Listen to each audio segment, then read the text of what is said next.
Xbox. Hey guys, it's Roscoe with Parts People. In this video, I'm going to show you how to remove the GPU heatsink on an AlienWare M17xR4. If you're looking for parts to this laptop, go to our website and use this 5% discount coupon. Slide the latch over to unlock the battery. Lift the battery out of the laptop. Remove the screws.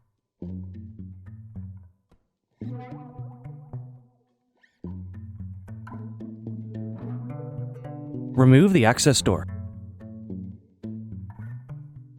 Unplug the fan cable. Loosen the screws.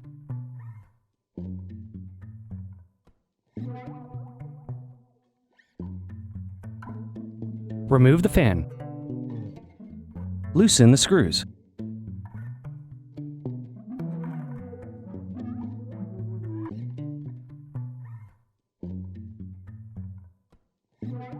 Remove and clean the heatsink.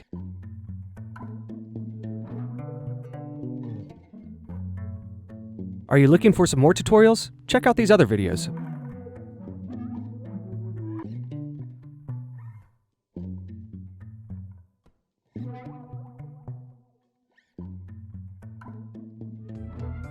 If you enjoyed this tutorial, go ahead and like the video and subscribe to our YouTube channel. Check out partspeople.com where we have hundreds of tutorials and hundreds of thousands of parts. Thank you for using Parts People for your video tutorials.